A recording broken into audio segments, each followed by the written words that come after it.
Alright, before I start off the video, I just want to say thank you all for 100 subscribers.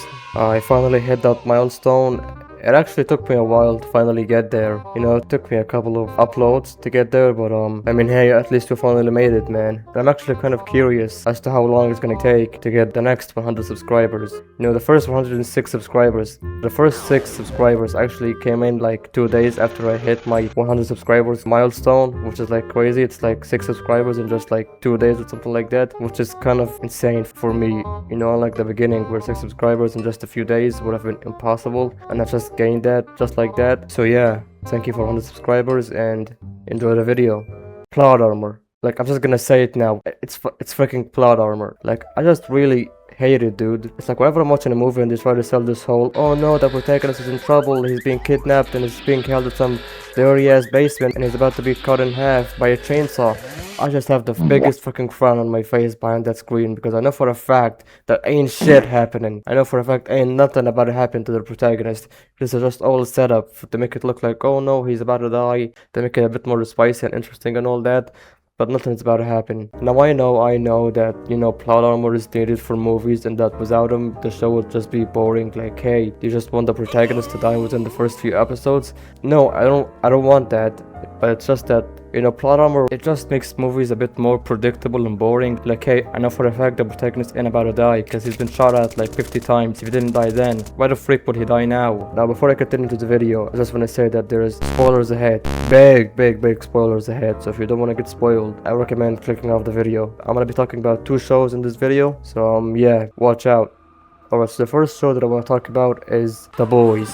Oh boy. Alright, for The Boys, we're not going to talk about the many times Homelander could have killed Butcher in the series, but I'm just going to skip to season 5, where there was this one episode where Homelander has all of the Boys members, Huey, MM, and Frenchie, held up in some prison camp of his, and then he pretty much has them as like a trap to lure Butcher and Stormfront. I mean, Starlight. Butcher and Starlight, in which only Shut up, little nigga. In which only Butcher shows up with Kimiko, and then Homelander is like, where is my beautiful Starlight? You know, I could just kill all of you in the room right the fuck now, but I'm just gonna talk to you about how I'm gonna fucking miss you. I'm gonna stall for a bit, wait for my beautiful Starlight to come in. It's like, dude, just fucking end them already. They've been a pain in your ass for like the entire 5 seasons. Just kill them already. You could have just killed them behind the scenes. You didn't have to tie them up and wrap them up like a gift for Butcher to come and open up. You could have just killed them in the prison and then just hunted for Butcher and Starlight like you did with A-Train. You could have just done that. And I know that all this could be explained as Homelander's massive ego. Like, he thinks that none of them are gonna do any real harm to him. But it's like, dude, these guys really ruined Homelander's reputation. They're really trying to take him down, hurt him as much as possible. So it's like, I feel like this kind of counts for something. Like, they might not be able to damage him physically, but they definitely were able to tarnish his reputation a little bit. I feel like this is definitely worth them getting killed over it. You know what I'm saying? Oh yeah, and back to that one Homelander scene where he has all of the Boys members hostages. He keeps on yapping until eventually Starlight commits some act of terrorism in the building and distracts Homelander while all of the boys escape. Brilliant. Alright, so this was the first one.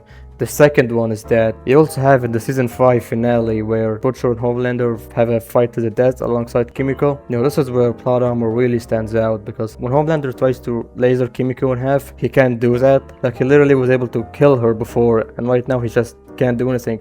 Like, this laser once used to be like one of the strongest, the most feared thing about him was his laser, and now it can't even cut Kimiko, of all people.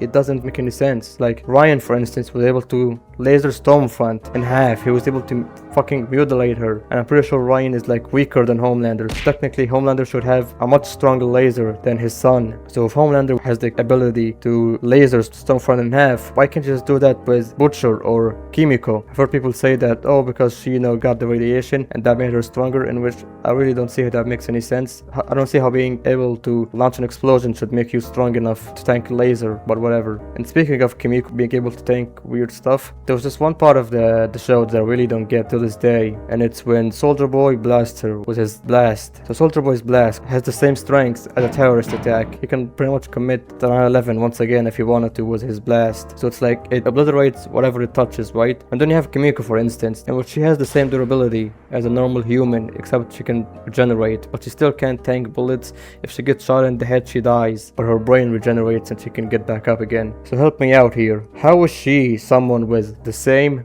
human tanking capabilities? She can't tank a bullet to the head, but she can tank an explosion that turns any average person into dust. I mean, she has the same durability as a normal person, and any normal person exposed to Soldier Boy's blast immediately gets eviscerated. So why didn't that the same thing happen to Kimiko as well? Why didn't she get obliterated the second Soldier Boy blasted her? Instead, she just got pushed back a little bit and survived. Like, this is yet again one of the best examples of plot armor working at its absolute fucking finest, because there was absolutely no good reason as to why she was able to tank that. But whatever, dude, just whatever. So yeah, this was the first show that I wanted to talk about. The second show is The Punisher, Season 2 in specific. Alright, now to give you a recap of The Punisher Season 1, so there's the main character called Frank Castle, and he's the Punisher, and he has his best friend, Billy Russo. And now Billy Russo actually betrayed Frank Castle in the past. There was a hit on Frank and his family, and Billy knew about it, but instead of informing his best friend Frank and telling him that, oh shit, watch out bro, a bunch of hitmen are gonna come in and kill you, he decided to stay quiet and watch Frank and his family die, all for the... And then one day Frank finds out about this and is like, you know what Billy, I want you to meet up at the exact same place that you murdered my family. And it's like, alright, bet, in which they meet up in there, in which Frank proceeds to beat the living fuck out of Billy Russo to the point where Billy is no longer called Billy and is called Jigsaw.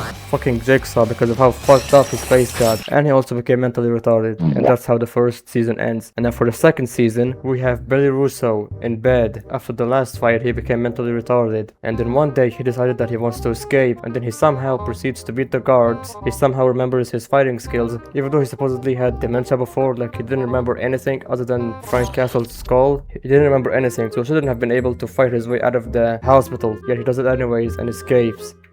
Then after he escapes, he forms a new gang and they terrorize minorities. They kill people and they rob people and they hire prostitutes, in which Frank finds out where Billy and his friends are hiding out at, and he comes to kill them. He stalks them, sees their movement patterns, tries to form a secret tunnel into their base, and after some planning, Frank goes in there to strike and kill Billy once and for all. Now for some reason Frank thought that Billy was the same mentally retarded person that he saw at the hospital, so when he went there, he fully didn't expect Billy to know anything about his attack, but unbeknownst to him, Billy was actually stalking Frank Castle as he was stalking Billy's men. So Billy knew that Frank was gonna come in to kill him and his crew. So pretty much Frank Castle was deep diving face first into Billy Russo's ass, and he got stuck in there and fell for the trap, in which they proceeded to shoot him multiple times, stab him, beat him with crowbars and baseball bats. They pretty much just destroyed him. And just like how season 1, where Frank was the one that beat Billy Russo's ass, the tables were reversed this time and Frank got the living shit kicked out of him.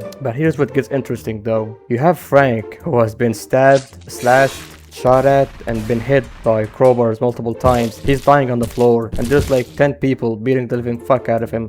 And this dude somehow, amongst all this fucking pain in his body, manages to pull one of the dude's legs, trip him over, and this creates some sort of domino effect that leads all the other morons beating him to lose control or lose focus or also trip just like their friend. And this gives Frank leverage for him to be able to get up again and kill all of them. All 10 people, I believe. All 10 people that were beating his ass. He somehow manages to get the courage and kill all of them. It's like, dude, weren't you just dying on the floor like 5 minutes ago? How the hell did you get all this power from? You were just dying on the floor. This is not realistic. Now I know that the only reason why this dude is still alive is because of his plot armor. I mean, he literally would have died in the first episode of the first fucking season if it wasn't for his plot armor. But it's like, come on, dude. Just like how I said before, this ruins the atmosphere for the movies. This makes it predictable. I'm just watching the movie and I know for a fact that ain't shit about to happen to Frank. I know that the worst thing that's about to happen to him is that he's gonna get shot in the shoulder and he's gonna have some dirty bleeding, and he's gonna use the classic alcohol and the classic bandage covering method, and he's gonna survive through it. Like, I just know that he's gonna get out of his little pickle. Nothing is about to happen to him. This just ruins the freaking movie because I know that ain't shit about to happen to him. You know, it's like, fuck, dude. So yeah, this is the only thing I hate about movies.